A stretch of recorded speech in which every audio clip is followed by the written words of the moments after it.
एवढी वर्षांनी पण मला अजून चिखलू चिखलू ओळख. मी म्हणतो अरे पण मी बाकी पण केलंय ना काम यार. मी झिपऱ्या नावाची फिल्म केली आहे, मी घंटा नावाची फिल्म केली आहे, माझी एक अल्लड पल्लड आत्ता रिलीज आहे. पण लोक लव्ह दॅट फिल्म. म्हणजे काय वेगळंच त्या फिल्म वरती प्रेम केलं लोकांनी. माझं लग्न झालेलं असताना मला एक बाळ असतं. महेश काका म्हणले की त्या बाळाला तुला असं खेळवायचंय आणि तुझ्या बायकोच्या खांद्यावर हात ठेवायचंय. खूप ऑकवर्ड व्हायला होता ऍट सम पॉइंट. आणि 21व्या वर्षाला तुम्ही असं म्हणाल की तुझं एक बाळ आहे आणि बायको आहे, तर ते सायकोलॉजिकली पचवून घेणंच खूप अवघड जातं. एक गौतमदाचा असोसिएट डिरेक्टर होता विशाल अगिरे, जो माझा सेटवरती खूप इतका जवळचा मित्र झाला होता. आणि अनफॉर्च्युनेटली पक्काचं कम्प्लिशन म्हणजे फायनल एडिट घेऊन तो चालला होता आणि तेव्हा त्याचा बाईक ऍक्सिडेंट होऊन ही एक्सपायर्ड. आणि त्याचा फोटो फिल्मच्या सुरुवातीला आपल्याला दिसतो. माझ्या फॅमिलीने मला असं कधीच पुश किंवा प्रेशराईज नाही केलं. आता जेव्हा कधी माझं लग्न होईल, मला जर कधी मूल बाळ झालं, मला त्यांनी प्रेशर नाही केलं. मी त्या बिचाऱ्याला का प्रेशर करू? बिचारा बिचारी जी कोण असेल, तुला जे करायचंय बाई, I will support what ever. म्हणजे सगळ्या हिट भूमिका साधारण टीनेज वयामध्ये झालेल्या आहेत. सो तेव्हा मुली मागे वगैरे लागल्याच असतील.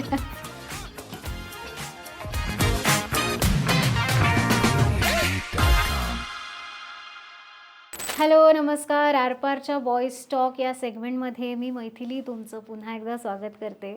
तुम्हाला या सेगमेंटबद्दल आता बऱ्यापैकी नवीन काही वेगळं सांगायला नको, तुम्ही इंटरव्ह्यूज पाहिलेच असतील.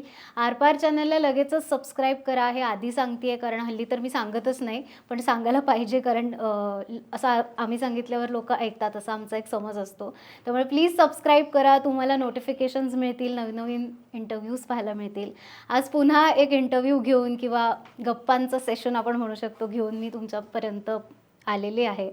आणि आज आपल्याकडे आलाय सक्षम कुलकर्णी. हॅलो. हॅलो. मला आज आपल्याकडे आलाय चिगलू असं म्हणायची इच्छा होती किंवा चिगलू कुलकर्णी वगैरे म्हटलं असतं. कारण तू इतका म्हणजे महाराष्ट्रात गाजलेला आहेस या गोष्टीवरून. आणि अजूनही आम शुअर विचारत असतील तुला की ओ तुम्ही ते पक पकाकवाले ना. म्हणजे नावाने तू कमीच ओळखला जात असशील जेवढा चिकलू या नावाने ओळखला जातो. हा म्हणजे अजून पण माझा चेहरा अजूनही तसाच दिसतो का? मी कधी कधी असं आरशात दिवस सिरियसली बघतो आणि असं साईडला मधला फोटो अजून पण ऑलमोस्ट तसाच दिसतो. म्हणजे आय वंडर की हे माझ्या फॉर्च्युनेटली आहे का मला देवाने अजून तसाच दिसण्याचं काय वरदान दिलंय का काय म्हणजे. पण आणि लोक असे जाताना म्हणजे इतके रॅन्डम एक्सपिरियन्सेस असतात ना. म्हणजे कुठे असं टू व्हीलरवरनं जात असलो आणि एक समोरनं माणूस तर फक्त असा एक हात दिसतो चिकलू. इट इज फनी पण ते म्हणजे इतकं प्रेम आहे अजून. हा म्हणजे त्या फिल्मवर आणि त्या कॅरेक्टरवरती प्रेक्षकांनी इतकं प्रेम केलं आहे की म्हणजे आता पुढच्या वर्षी फिल्मला 20 वर्ष कंप्लीट होती. 2005 मध्ये फिल्म रिलीज झालेली आणि अजूनही लोक त्या फिल्मवरती प्रेम करतायत. म्हणजे मला असं होतं म्हणजे मला तेव्हा जेव्हा फिल्म रिलीज झालेली तेव्हा पण ती थिएटर्समध्ये तेव्हाही खूप चाललेली. पण त्याच्यानंतर म्हणजे गोष्टी इतक्या त्याच्याबद्दल पसरल्या गेल्या. म्हणजे आपण काय म्हणतो आता आपण जे प्रमोशनल ऍक्टिव्हिटीज करतो त्याच्यामध्ये आपण ते तेव्हा वर्ड ऑफ माउथला इतकं महत्त्व होतं की एक फॅमिली जाऊन जेव्हा एक फिल्म बघून त्यांच्या ओळखीच्यांना सांगायची की ही फिल्म तुम्ही आवर्जून जाऊन बघा, तर त्या वर्ड ऑफ माउथला इतकं महत्त्व होतं की लोकांनी ती फिल्म थिएटरमध्ये तर बघितलीच, पण ती जेव्हा फिल्म थिएटरच्या बाहेर निघाली आणि जेव्हा CDs आणि DVDsवरती ती जेव्हा आली फिल्म तेव्हा पण इतकी ती म्हणजे इतका सेल झाला त्या CDs आणि DVDsचा की म्हणजे आय हॅव मेट पीपल म्हणजे लोक असे येऊन मला सांगितलं तेव्हा आणि आत्ताही की आमची 4थी DVD सारखी लावून लावून खराब झाली म्हणून आम्ही 5वी घेतली. म्हणजे ते इतकं त्या फिल्मविषयी लोकांना प्रेम आहे. आणि मला असं वाटतं तेव्हा ना म्हणजे एक फॅमिली बसून बघण्याची एक एक कल्चर होतं. बरोबर. की घरात आजी आजोबा, आई बाबा, बहीण भाऊ असे सगळे रात्री जेवण झाल्यानंतर एकत्र येऊन ती DVD त्या DVD प्लेअरमध्ये लावून ती फिल्म बघायचे. बरोबर. आणि मला असं वाटतं ही त्या काळाची ब्युटी पण होतीच की एक फॅमिली युनिट असं अख्खं होतं तेव्हा. आता वी सी एव्हरीबडी सगळे परदेशात जातात, हे करतात ते, पण म्हणजे अजूनही त्यांच्यात ते फॅमिली युनिट टिकून आहे, जरी ते लॉंग डिस्टन्स जरी त्यांचं असलं तरी. म्हणजे माझी बहीण आता लग्न झालं तिचं 10 वर्षापूर्वी, ती दुबईला असते, पण ती म्हणजे रोज आईबाबांशी कनेक्टेड असणं, व्हिडिओ कॉल्स करणं, वर्षातून ॲटलिस्ट 2-3दा तरी येऊन आईबाबांना व्हिजिट करणं, मला भेटणं, म्हणजे ते एक त्या काळातल्या ते एक फॅमिली युनिटची जी ताकद होती ना, ती जरी लोक लांब गेली तरी ती अजूनही तशी आहे. आणि मला असं वाटतं की त्या काळात त्या फिल्मवरती अशा पद्धतीने लोकांनी प्रेम केलं की मला असं वाटतं की तेव्हा बऱ्याच फॅमिलीजनं त्या सिनेमाने खूप सुख दिलं असेल. ऍब्सोल्युटली. म्हणजे आम्हाला तेच आहे की तिथे तेव्हा कुठे रील्स होते काहीच आणि नव्हतं. तेव्हा कुठे एखादं रील व्हायरल जायला लागायचं तेव्हा तुमचे पिक्चर असं म्हणजे काहीच इतकं म्हणजे मला हेच आणि आठवणी ह्याच आहेत की जेवता जेवता बघितलंय. हो. अरे काय यार, नेमकी याच याला इन्सिडेंट्सला ऍड लागायला पाहिजे होती का, असं वगैरे त्यांची ती फ्रस्ट्रेशन. पण यातून तो कंटेंट पाहण्याची जी इच्छा असायची, जी एक्साइटमेंट असायची की हा आता ब्रेक नंतर आपला तो कंटिन्यू होणार, हे आता समाव मिसिंग होत चाललंय हळूहळू. म्हणजे आता काल बघितलेलं लोकांच्या लक्षात राहत नाही. आणि तू म्हणतोय Scrolling 20 आहे ना. वर्ष आता तुमच्या फिल्मला कम्प्लीट होत आहेत. सो 20 वर्षांपूर्वीचं लोकांना डायलॉग सकट पाठ आहे. पण मला असं वाटतं हे बघ, म्हणजे हे जितकं म्हणजे लोक तेव्हा खूप फॅमिली ओरिएंटेड होती किंवा ती एकत्र बसायची आणि बघायची, पण त्यांना जो कंटेंट दाखवला जायचा तेही खूप इम्पॉर्टंट आहे. नाही म्हणजे मला म्हणजे मी जरी त्या फिल्मचा एक भाग असलो तरी ह्या सिनेमाचं संपूर्ण क्रेडिट हे गौतम जोगळेकर, जो फिल्मचा रायटर, स्क्रीन प्ले, डिरेक्टर सगळाच होता, तो डायलॉग्स संजय मोनेंनी लिहिलेत. म्हणजे जे आत्ता एवढे अजून पण इतके रिलेटेबल आहेत की बडबड ऐकून हगवण आली मला वगैरे, हे जे आहे ते संपूर्ण क्रेडिट इज संजय मोनेज. म्हणजे संजय काकांनी तेव्हा इतके ब्रिलियंट डायलॉग्स लिहिले की ते लोक अजूनही 20 वर्षांनी. आणि म्हणजे इंटरेस्टिंग गोष्ट ही आहे ना, कुठल्या तरी दुसऱ्याच्या रीलवरती ती तो डायलॉग लिहितात आणि मला टॅग करते. म्हणजे मी काय केलंय यार, मी फक्त तो डायलॉग बोललोय. म्हणजे तुला त्या व्यक्तीबद्दल काही जर हे करायचं असेल किंवा त्या व्यक्तीला काही कमेंट करायचं असेल तर मला कशाला टॅग करा, मी काय खूप लोकांचं प्रेम असं म्हणू शकतो आपण. पण नाहीतर त्याला असं वाटायचं की मी त्याला बोलतोय, तर सॉरी, मी असं काही कोणाला कधी कमेंट करत नाही. पण इट्स सो फनी समटाइम्स. पण मला त्याच्यात पण खूप भारी वाटतं की, आणि ॲज आय सेड की ह्याच्यामध्ये ना मेकर्सला म्हणजे full marks to the makers. म्हणजे गौतमदा तर म्हणजे त्याच्याशिवाय माझ्याकडनं तसं काम होऊच शकलं नसतं. कारण की मी तेव्हा होतो 12 वर्षांचा. आणि जरी मी आधी नाटक आणि ह्या सगळ्या गोष्टी करत असलो लहानपणापासून, तरी ती एक एवढं मोठं कॅरेक्टर पेलण्याची एक जी रिस्पॉन्सिबिलिटी आपल्यावर येते ना, त्याची जाणीव त्यांनी मला खूप सटली करून दिली. म्हणजे मला तेव्हा आता जेव्हा कधी कधी अधूनमधून जे असे स्निपेट्समध्ये फिल्म बघतो ना, तेव्हा मला असं वाटतं की सक्षम, तुला म्हणजे नशिबात तुझं कसं काय होतं.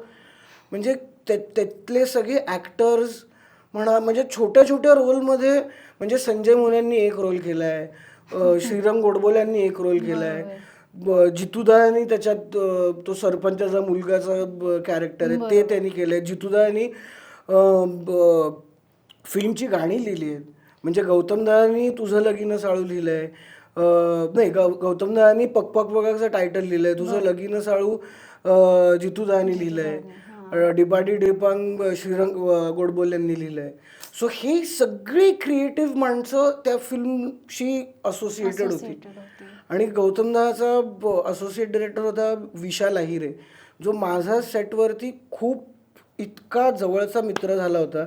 आणि अनफॉर्च्युनेटली पक पक पकाक चं कम्प्लिशन म्हणजे फायनल एडिट घेऊन तो चालला होता आणि तेव्हा त्याचा बाईक ॲक्सिडेंट होऊन ही एक्सपायर्ड आणि त्याचा फोटो फिल्मच्या सुरुवातीला आपल्याला दिसतो की विशाल अहिरे आणि असं. सो इतकी ती फिल्म म्हणजे लोकांनी पण म्हणजे आमचे आर्ट डिरेक्टर्स पण टेडी मौर्य, महेश साळगावकर हे आत्ता इतके मोठी आहेत सगळी लोक, ज्या शूट केली संजय जाधव, हे लोक तेव्हा त्या क्राफ्टविषयी म्हणजे आत्ताही पण एवढ्या पॅशनेटली त्या फिल्मवरती आणि त्यांच्या सगळ्या ह्या प्रोसेसवरती या सगळ्या लोकांनी इतक्या पॅशनेटली काम केलं ना. म्हणजे म्युझिक डिरेक्टर्स के.सी. लॉय, आशिष रेगो हे सगळे इतके मेहनतीने इतकं जीव तोडून पॅशनेटली त्या फिल्मवर काम केलं.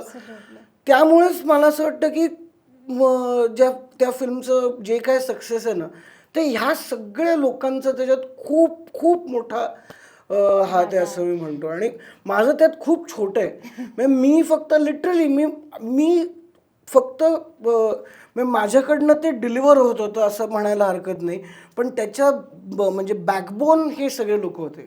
नाही, हे तू मान्य करणे तुझा खूप म्हणजे नाही, तुझं अर्थातच, स्वतःचं पण एक म्हणजे क्रेडिट आहे की. पण तू एक गोष्ट मगाशी म्हणालास की गौतम दादाने तुझं वर्कशॉप्स घेतले म्हणजे जो दिग्दर्शक होता, तर काय साधारण वर्कशॉप्स, कारण हा प्रश्न मला विचारायचा वाटतो कारण तू स्वतः आहेस पुण्याचा आणि तुला तो बाज आणायचा होता गावाकडच्या एका मुलाचा, त्यामुळे हे जे तू मॅनेज केलंस ते तू नक्की काय काय वर्कशॉप्स मध्ये होते हे ऐकायला आवडतं. ऍक्च्युली त्या भाषेबद्दल माहिती होती कारण अगदी लहान होतो तेव्हा पुण्यातच काही नाट्यछटा स्पर्धा व्हायच्या, तर बाबांना माझ्याकडनं वेगवेगळ्या कॅरेक्टर्स करून घ्यायची आवड होती की एकाच पद्धतीत काम नको करू, आपण वेगवेगळं करू. तर एका नाट्यछटा स्पर्धेत त्यांनी एक अशी नाट्यछटा माझ्यासाठी निवडली ज्याच्यामध्ये ज्याचं जिस्ट असं होतं की तो एक गावाकडचा मुलगा आहे आणि त्याला शिकायची खूप इच्छा आहे, पण त्याच्या आजूबाजूच्या परिस्थितीमुळे त्याला शाळेत जाणं पॉसिबल होत नाहीये. आणि शेवटी तो म्हणतो की जरी मला पॉसिबल होत नसेल तरी त्याला असं रस्त्याच्या कडेला एक टेक्स्टबुक असं फाटलेलं पडलेलं दिसतं, ते तो उचलतो आणि त्याच्यातनं तो पॉझिटिव्हिटी शोधतो की ती शाळेत मला जर जाता नाही आलं ना तरी ठीक आहे, पण मी ह्याच्यातनं मला जे जे काय करता येईल ते मी ह्याच्यात. सो ती अशी होती. तर ती त्याच्यातली ती भाषा होती ना ती साधारण पकपकच्या लँग्वेजच्या मिळती जुळती होती. पण ह्याच्यामधलं बेस्ट पार्ट मला असं वाटलं की गौतमना कडे मी ऑलमोस्ट 1 महिना फिल्मच्या शूटच्या आधी राहायला गेलो होतो. म्हणजे त्यांनी बोलवलेलं कारण तेव्हा आमचं वर्कशॉप म्हणजे हे तर चालूच होतं. माझी जी म्हणजे आमची जी अख्खी गँग असते ना सगळ्या लहान मुलांची, त्यांच्यात केमिस्ट्री बिल्डअप होणं, आमच्यात एक मैत्री होणं, ह्या सगळ्या गोष्टी. मग आम्ही तिकडे सीन्स वाचायचो, तिकडे सीन्स रिहर्सल करायचो, हे सगळ्या गोष्टी व्हायच्या. मग तिकडनं झाल्यानंतर गौतमदाकडनं ते प्री प्रोडक्शनच्या सगळ्या गडबडीत असायचं.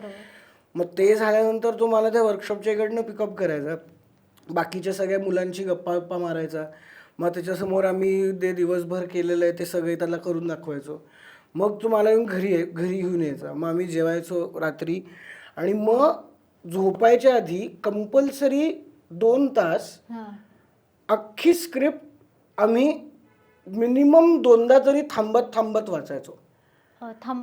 म्हणजे एक लाईन मी वाचायचो चिखलूची, त्याच्यानंतर मला गौतमना प्रश्न विचारायचा की इकडे तुला आत्ता ह्या मूडमध्ये ही लाईन का म्हणावीशी वाटली, कारण त्याच्या आधी हे झालंय, मग ह्याच्या नंतर हे होणार आहे, पण ते कॅरेक्टर म्हणून तुला नंतर काय होणार आहे आत्ता माहिती नाहीये, त्यामुळे ते अँटिसिपेट करून तू ही लाईन नको म्हणू की पुढे हे होणार आहे मग माझ्या ह्या लाईनचा टोन चेंज होईल.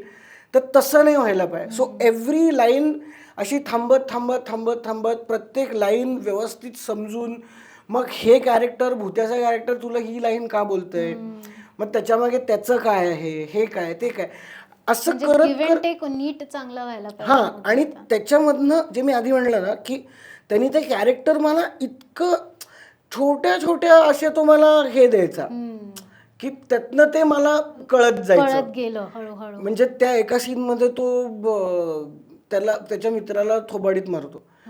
तर हे सक्षम म्हणून इज सो अनलाईक की मी कोणावर तरी हात उचलीन, कारण ते मी असं कधी केलंच नाही. तर मी ना ते त्याला खूप असं ऑकवर्ड होतं की मी म्हणलं मी कसं मारू गौतमला. तर तो म्हणलं तुला खरं नाही मारायचंय, तुला ते हा आणि नाकासमोरनं हात जाणार आहे तुझा वगैरे, आणि तू काय तू तेव्हा सीन मध्ये असणार आहेस, तू सक्षम म्हणून त्याच्यात नसणार आहेस, हे चिखलू करतोय असं इमॅजिन करायचं तुला.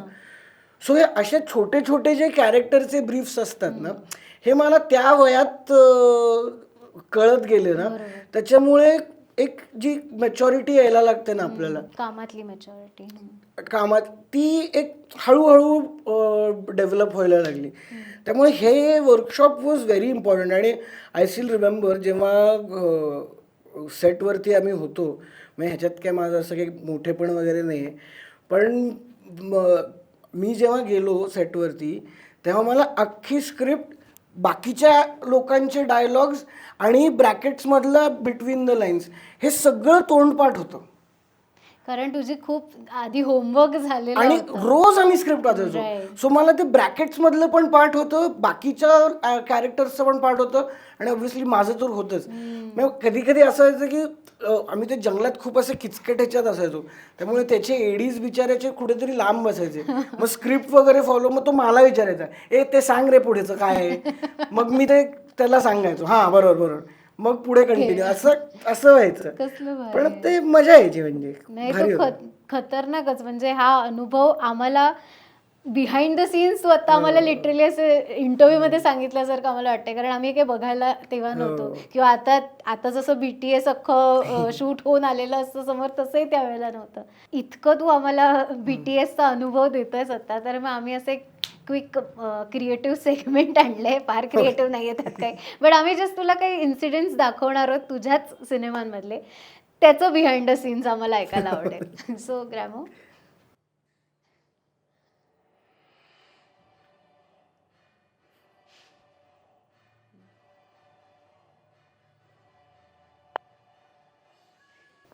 इथे ओ माय गॉड, म्हणजे आता आणि माझ्यासाठी हे इतकं खतरनाक फिलिंग आहे माहितीये का तुला, की ह्या पिक्चरची पारायणं केलीत लिटरली, आणि जी व्यक्ती तिथे आहे तिच्या बरोबर बसून हा एक थोडासा इन्सिडेंट का होईना पण मला बघता येतं, which is a great feeling.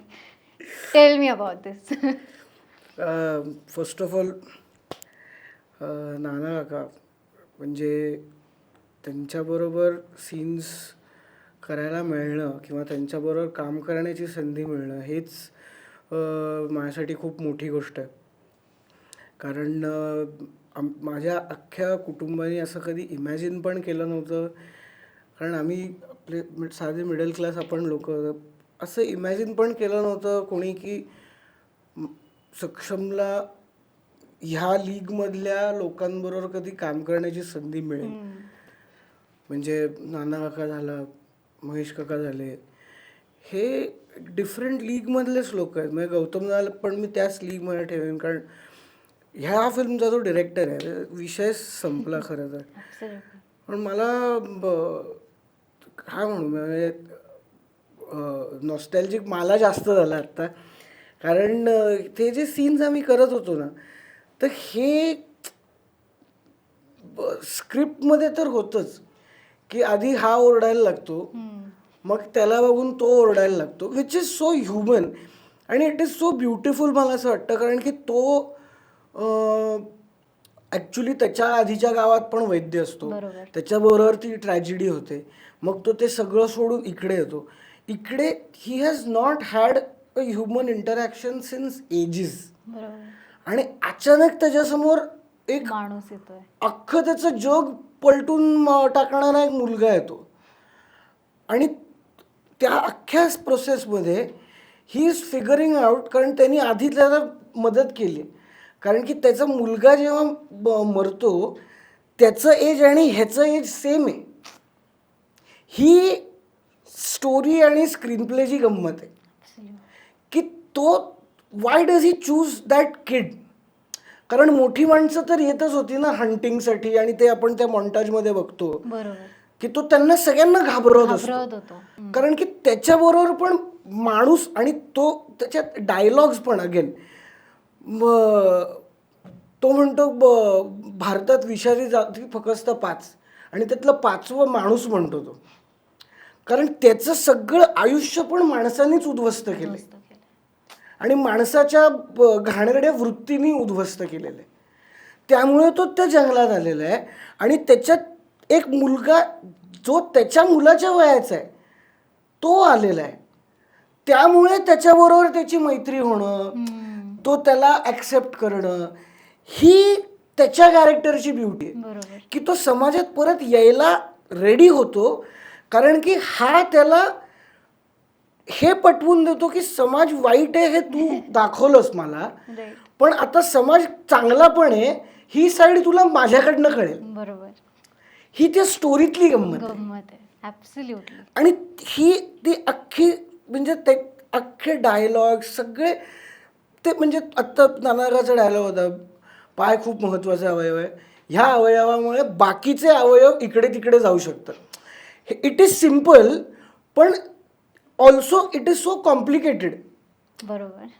की हेच नसतील तर कसं काय ट्रॅव्हल थांबेल बॉडी. तर हे असे छोटे छोटे डायलॉग्स ना. आणि मेन जे मी तुला म्हणलं ना फॅक्टर स्टोरीचा जो आहे ना की ते म्हणजे नॉर्मल ऑडियन्सला मे बी ते रिलेट होत नसेल की तो चिखलूला का चूज करतो.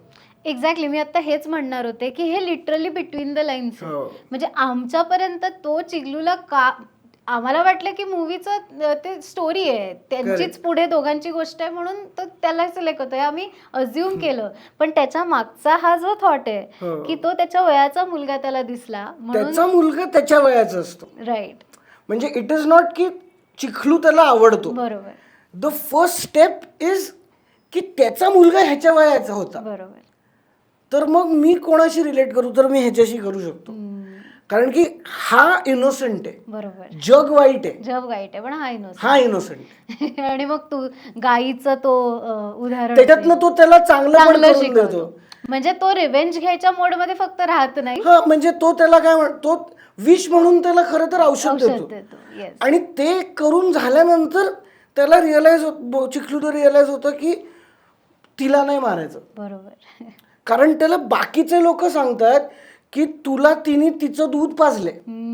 सो ते एक प्राण्यांचं महत्व, एक नेचरचं महत्व, हे सगळ्या गोष्टी नंतर त्याच्यात मध्ये अंधश्रद्धेचा पण एक जेव्हा तो बाबा येतो त्याच्यामध्ये ते सगळ्या अंधश्रद्धा हा विषय टॅकल केलेला आहे की म्हणजे त्या इतक्या सगळ्या गोष्टी त्याच्यात नॉर्मल ऑडियन्सला रिलेटेबल होणाऱ्या होत्या ना. आणि त्या गावातली सगळी कॅरेक्टर्स पण म्हणजे त्याच्यामध्ये म्हणजे the tricky and the best part is ते सगळे लोक हे ह्याच्या अगेन्स्ट असतात, चिखलू आणि त्याच्या आजीच्या. आजी त्याला म्हणत तुला वाळीत टाकायला पाहिजे, हे करायला पाहिजे, पण त्यांचे कॅरेक्टर्स पण काय धुतले तांदूळातले नसतात.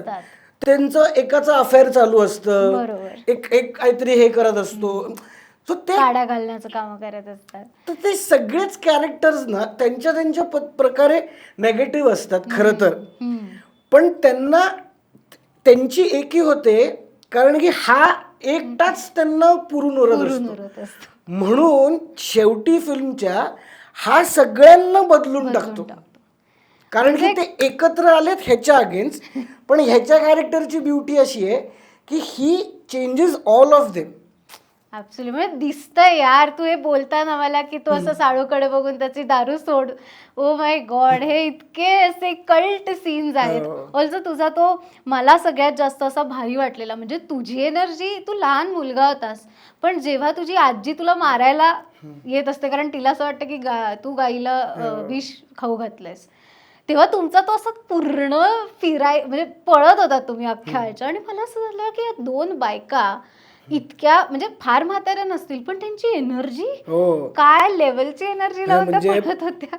मला असं वाटतं ज्योती सुभाष, ज्योती आजी आणि उषा आजी, उषा नाडकर्णी, ह्या दोघीं सेम म्हणजे नाना काका सारखंच ह्या दोघींबरोबर मला काम करण्याची संधी मिळाली हे मी माझं खरं तर भाग्य समजतो. कारण की ह्या मला म्हणजे घरच्या संस्कारांमध्ये काय माहिती आहे का, you get to know people just by observing them.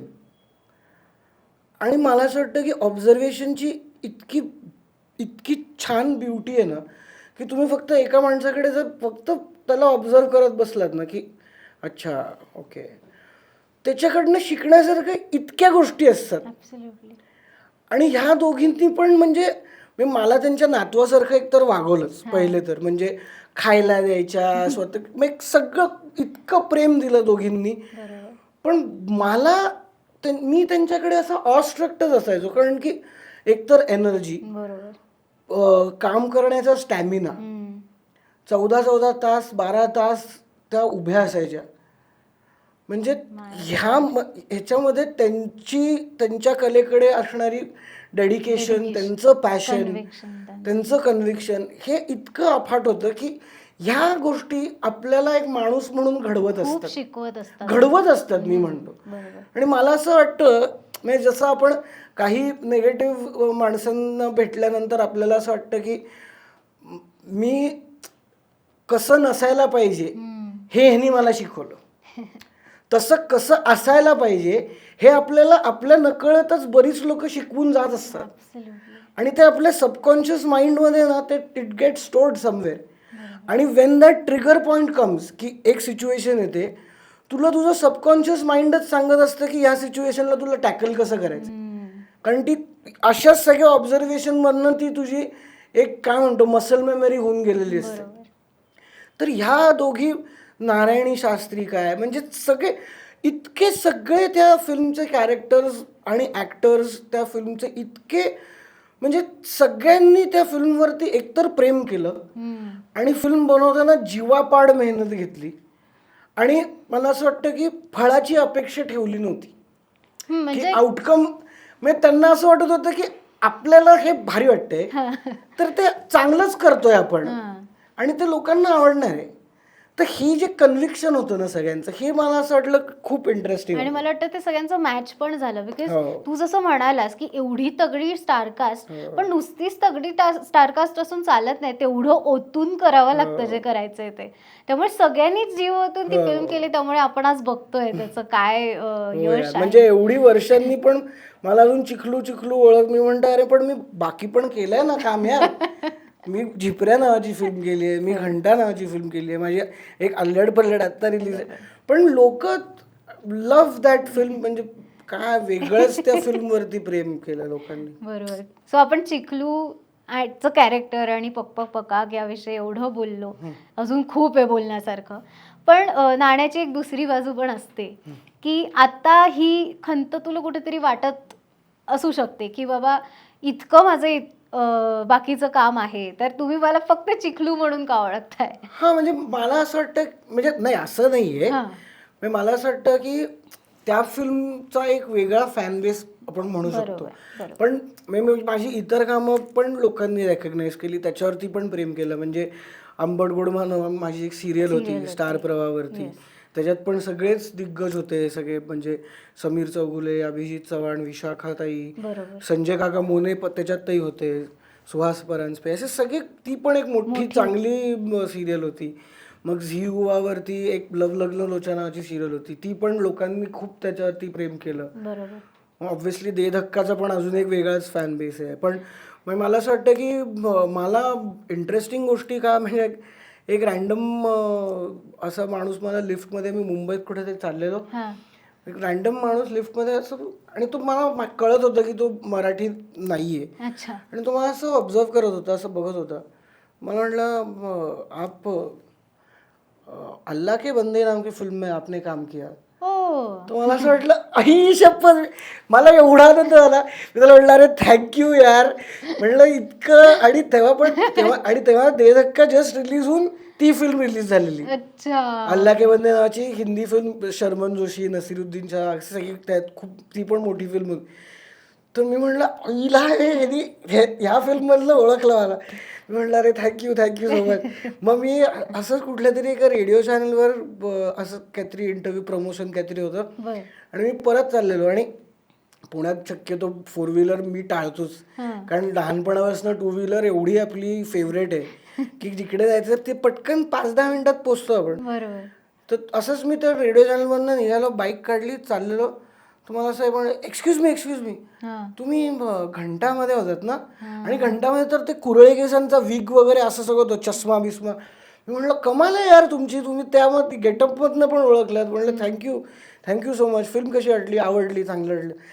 तर म्हणलं मला असे एक्सपिरियन्सेस पण खूप येतात, पण ह्याचा त्याच्यावर इतका परिणाम होतो कारण की ह्या फिल्मवरती लोकांनी जे काही प्रेम केलं आणि अजूनही जे करतायत, तर ते मला असं वाटतं की असं कधी कधी वाटतं रे पण मी केलं ना यार. मला असं ते कधी कधी थोडंसं वाईट वाटतं की ते पण बघा ना.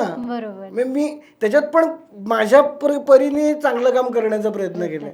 मग तुम्हाला ते बघून आवडलं नाही तर ते पण ओपन प्रतिक्रिया मला सांगा की सक्षम हे नाही जमलं तुला. I am open to that. म्हणजे criticism as well as appreciation, more criticism. कारण मला असं वाटतं की क्रिटिसिझम हेल्प्स यू इम्प्रूव्ह.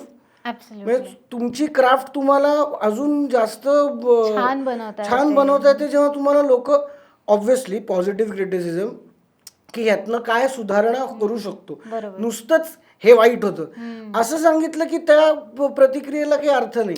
ते तुम्हाला वाईट का वाटलं हे पण ऑडियन्सनी सांगणं महत्वाचं आहे. नुसतंच आपण काय जजमेंट सोडून देतो की हे नव्हतं चांगलं. पण त्या मेकरला किंवा त्या आर्टिस्टला तुमचं ऑडियन्स म्हणून मत तर द्या की तुम्हाला मी जे आत्ता केलं ते तुम्हाला का नाही आवडलं. त्याच्यावरती मी सुधारणा करायचा प्रयत्न करेन आणि पुढचा जेव्हा मी प्रयोग करीन त्याला तुम्हाला मी आवर्जून इन्व्हिटेशन घेईन की आता मी सुधारणा केली, आता तुम्हाला आवडतंय का अजून मी इम्प्रूव्ह करू. So criticism is appreciated more than appreciation असं वाटतं. त्यामुळे तुला ते रेकग्निशन जास्त यावं किंवा रेकग्निशन म्हणण्यापेक्षा काम लोकांनी बघावं. काम बघा म्हणजे सगळंच बघा. म्हणजे पक तुम्ही अजून लाखो वेळा बघा, देधक्का लाखो वेळा बघा, सगळं बघा. पण मी एखाद्या ऍक्टरनी वेगवेगळी पण भूमिका साकारायचा प्रयत्न केलेला असतो, तर त्या आपण just give it a try असं वाटतं. म्हणजे 100% आवडण्याची गॅरंटी कोणीच देऊ शकत नाही की तुम्ही बघाचो मी इतकं तोड काम केलंय ना तुम्हाला 100% आवडेल असं मी म्हणूच शकत नाही. कारण आपण एका सोसायटीमध्ये राहतो, प्रत्येकाला आपापली मतं असतात. पण ऍटलिस्ट ट्राय तर द्या. एक बघण्याचा एक बघा, आवडलं तर सांगा, नाही आवडलं तर आधी सांगा. तुला तुझं कोणतं काम आवडतं सगळ्यात जास्त? मला आर्टिस्ट म्हणून कसं म्हणजे मी काय असं काही ग्रेट स्वतःला मानतच नाही, पण मला असं वाटतं की चॅलेंजिंग जे कॅरेक्टर्स असतात ना ते करायला खूप मजा येते. म्हणजे ऑब्व्हियसली पकपक तर पहिलंच आहे कारण की ते कामच पहिलं होतं आणि इतकं मोठं कॅरेक्टर प्ले करायचं होतं, सो ते तर आहेच. पण मला असं वाटतं झिपऱ्या हे खूप चॅलेंजिंग कॅरेक्टर होतं कारण की तो त्याच्यात डिफरंटली एबल्ड दाखवलं आहे. फक्त लढ म्हणामधलं कॅरेक्टर हे डिफरंटली एबल्ड दाखवलं आहे. त्याच्यानंतर काकस्पर्शमध्ये तर तेव्हा तर मी 21 वर्षाचा होतो आणि त्या फिल्ममध्ये जेव्हा काही टाइमलॅप्स जातो तेव्हा अचानक माझं लग्न झालेलं असतं आणि मला एक बाळ असतं. तर एक ॲक्टर म्हणून हे सायकोलॉजिकली समजायला की लग्न झाल्यानंतरचं फिलिंग काय आहे, बायको असण्याचं फिलिंग काय आहे आणि बाळ असण्याचं फिलिंग काय आहे, हे एका 21 वर्षाच्या मुलाला कसं माहिती असेल. सो ते समजून घेण्याची मॅच्युरिटी. सो मग मला जेव्हा महेश काका म्हणले की त्या बाळाला तुला असं खेळवायचंय आणि तुझ्या बायकोवरच्या खांद्यावर हात ठेवायचंय, एकतर मी हे असं खूप ऑकवर्ड व्हायला होतं ॲट सम पॉईंट. आणि 21व्या वर्षाला तुम्ही असं म्हणाल की तुला एक बाळ आहे आणि बायको आहे, तर ते सायकोलॉजिकली पचवून घेणंच खूप अवघड जातं. मग मी म्हणलं आणि मी ट्राय करत होतो तर ते माझ्याकडनं होतच नव्हतं कारण की ते माझ्या सायकोलॉजीतच नव्हतं.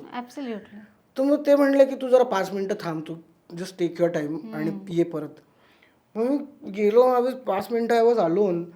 मी म्हणलं मी बाबांना कॉल केला, म्हणलं ऐका ना तुम्ही तुमचं जेव्हा लग्न झालं मम्माबरोबर आणि तुम्हाला जेव्हा दीदी झाली तेव्हा तुमची काय होती हो सायकोलॉजी किंवा काय मेंटॅलिटी होती तुमची?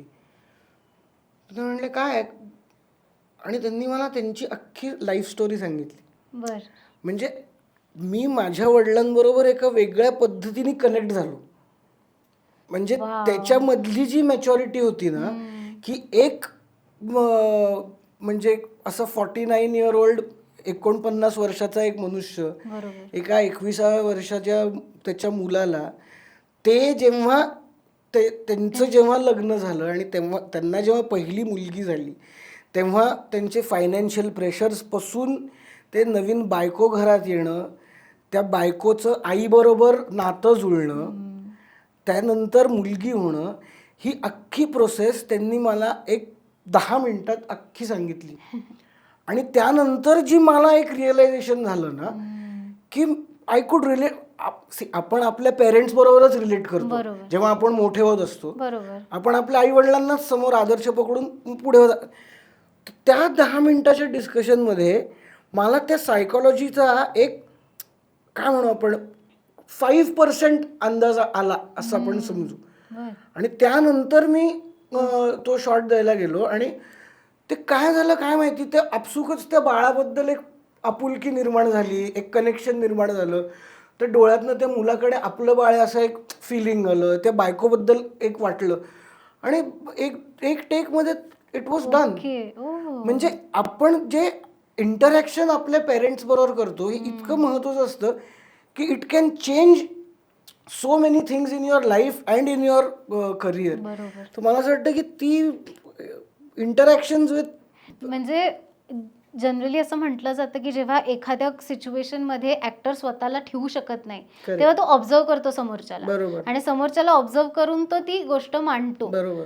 पण इथे लिटरली असं झालंय की तू इंटरॅक्शन वरती हा गेम ओढून दिलास, विच इज सो ग्रेट. त्यात मला असं वाटतं की त्यात त्या वडील मुलाच्या बॉन्डिंगचं पण आहे ना, की मी त्यांना प्रश्न विचारला पण एक वडील म्हणून ते जर थोडे बॅकफूटवरती असते की तुला हे का पाहिजे, किंवा ते जर माझ्याशी तेवढे फ्रेंडली नसते किंवा त्या बॉन्डनी, त्या प्रेमानी, त्या आपुलकीनी मला त्यांनी त्या गोष्टी सांगितल्या नसत्या, तर मे बी ते तो कन्व्हिक्शननी तू देऊ शकला नसता. वाव. तू मगाशी उल्लेख केलास की तुझी जॉईंट फॅमिली आहे, म्हणजे तुम्ही सगळे एकत्र राहता, तुम्ही सगळे जसं पकाक बघायला तुम्ही एकत्र फॅमिली आजी नाही आता. पण काय असतं जॉईंट फॅमिली मध्ये राहणं, कसं वेगळं मस्त यार. म्हणजे मला एक लहानपणीचा किस्सा इतका आठवतो. म्हणजे मी विद्याभवन स्कूलमध्ये होतो आणि मला शाळेत रिक्षा घ्यायला यायची, शाळेची रिक्षा घरी घ्यायला यायची. तर तेव्हा माहिती नव्हतं की शाळेला सुट्टी आहे आणि रिक्षा आलीच नाही. जी नॉर्मली शाळेतली सगळी मुलं आहेत ती रिक्षा आलीच नाही. तर लेट होत होतं. मम्मा माझी स्कूल टीचरच होती, तर ती शाळेत गेलेली, बाबा त्यांच्या कामाला गेलेले, दीदी तिच्या शाळेत गेलेली आणि आजी म्हणते तुझी रिक्षा का नाही आली अजून. तर ते लेट होतं तर आजी म्हणली आमच्या घराच्या बाहेरच रिक्षा स्टँड होता. तर आजी म्हणली चल मी तुला सोडते. तर आजी मला रिक्षात बसवलं. मी दुसरीत होतो आणि आजीनी मला शाळेत सोडलं, शाळेच्या गेटच्या बाहेर. आणि म्हणजे काय गंमत आहे, शाळेचं गेट पण उघडं होतं. तर मी गेलो आणि आजीनी रिक्षा युटर्न मारली आणि आजी निघाली परत जायला. आणि मी आत गेलो शाळेत, एक चिटपाखरू नव्हतं, अख्खी शाळा मोकळी होती. आणि मी सगळी शाळा, तो आपल्याला ते सिनेमामध्ये शॉर्ट्स दिसतात ना की असं सगळं डोळ्यासमोरनं फिरतं, तसं लिटरली माझ्या डोळ्यासमोरनं अख्खी रिकामी शाळा अशी फिरत होती आणि कोणीच नव्हतं. म्हणजे वॉचमन पण नव्हते, कोणीच नव्हतं. आणि मी इतका ढसाढसा रडायला लागलो. आता गंमत बघ की आजीला तिने युटर्न मारून गेली, पुढच्या चौकात गेली, तिला वाटलं काहीतरी गडबड आहे. म्हणजे ते एक मदरली इन्स्टिंक्ट असतं ना. तिने रिक्षा फिरवली आणि ती परत दारात येणार आणि मी धावत रडत गेटपाशी येणार, हे सेम मोमेंटला झालं. आणि ती उतरली आणि मी तिला इतकी जोरात मिठी मारली आणि ती हसतीये, काय झालं काय झालं, आणि मला हसून म्हणते सुट्टी होती ना, बघू तुझं कॅलेंडर दे, आणि कॅलेंडरमध्ये लिहिलं होतं टुमॉरो इज हॉलिडे. आई ग. ते सगळं हे झालं आणि मग मग मला घरी घेऊन आली, मग काय मग रडत होतो, मग मॅगी केली माझ्यासाठी, असं सगळं. पण ही दिस इज द स्वीटनेस की तुम्ही एकमेकांबद्दल इतकी काळजी करत असता. आणि जिकडे कुठे म्हणजे आता दीदी तिकडे, मला भाची आहे आता 7 वर्षाची अमायरा म्हणून, तिच्याबद्दल आता मम्माचं असलेलं तिच्याबद्दलचं प्रेम आणि हे ते आता मी बघतो ना, तेव्हा मला असं वाटतं की माझं माझ्या आजी बरोबर पण असंच नातं होतं जे आता माझ्या आईचं आणि माझ्या भाचीचं आहे. बरोबर. सो ही त्या एका कलेक्टिव्ह एका फॅमिलीचा एक तो स्वीटनेस आणि एक गोडवा आहे की म्हणजे असे इतके किस्से. म्हणजे आजी मम्मानी पण, म्हणजे एकदा काय झालं, मला ताप आला होता तर, आणि माझा क्लास फोटोग्राफ होता जो शाळेत आपल्याला क्लास फोटोग्राफ, तर तो क्लास फोटोचा दिवस होता आणि मला ते काही केलं मिस करायचं नव्हतं, असंच 3रीत वगैरे असेल. आणि तेव्हा तिने मला एक ते लिक्विड औषध दिलं तापाचं की शाळेत नको यायला. पण तेव्हा त्यांना हे माहिती नव्हतं की त्या तापाच्या 1 चमचा ह्यांनी पण झोप येऊ शकते. बरोबर. तर मी गेलो आणि क्लास फोटोला सगळे निघतायत आणि मी झोपलो, मी उठतच नाहीये. तर ते क्लास टीचरला वाटलं काहीतरी सिरियस आहे, तर तिने घरी फोन केला. आजी घरी होती, आजी मम्माच्या शाळेत गेली. तिला म्हणलं की हा उठत नाहीये, तर तिकडनं दोघी म्हणजे रिक्षाला, अरे चला चला पटपट, अशा दोघी शाळेत आल्या, मला रिक्षात टाकलं, हॉस्पिटलमध्ये घेऊन गेल्या, ॲडमिट केलं. तिकडे जाऊन कळतंय हा झोपलाय. म्हणजे इतकं ते, म्हणजे त्यांना असं वाटत होतं की ह्याला काहीतरी मेजर झालंय आणि काय. तो मम्मा फुल टेन्शनमध्ये. म्हणजे हे परत ते आई आणि माझं असलेलं नातं की ते कधीच त्याच्याबद्दल हे होऊ शकत नाही की म्हणजे काही आत्ता जेव्हा आता माझी जबाबदारी आहे ना, त्यांची झाली, आता माझी आहे ना. म्हणजे मला आई नेहमी म्हणते की आजी कधी जेव्हा काही चिडचिड करायची किंवा काय, ती मला तेव्हा म्हणायची कायम लक्षात ठेव, म्हातारपण हे दुसरं लहानपण असतं. तर मी जेव्हा होईन म्हातारी तेव्हा मी कशीही वागू शकते, तुला माझी तेव्हा काळजी घेत. मी म्हटलं हे बोलायचे विषय आहेत का? एक्झॅक्टली. मग आता तुमचं झालं आता, तर ती माय रिस्पॉन्सिबिलिटी नाव. तुम्हाला तर जे हवं आहे ते सगळं तुम्ही, कारण की माझ्यावरती जेवढा जीव लावला, जेवढं हे केलं, ते आता मी तर ते आपण इमॅजिन पण नाही करू शकत. आपल्या आई वडिलांना त्याची आपण कुठल्याही क्वांटिटीमध्ये परतफेड करू शकत. तर आता त्यांना त्यांचं आयुष्य आनंदाने पुढचं जगण्याची जबाबदारी आपली असते. बरोबर. बर्डन येतं पण या गोष्टीचं की आपण आता मोठे होत चाललोय, आपण जबाबदारी घ्यायला हवी. बर्डन येतच ना, म्हणजे बर्डन, इनफॅक्ट बर्डन यायलाच पाहिजे. तुम्हाला जर टेन्शन येत नसेल की मी आता आईबाबांचं कसं करणार आहे, तर म्हणजे तुमच्यात थोडासा काहीतरी प्रॉब्लेम आहे मग.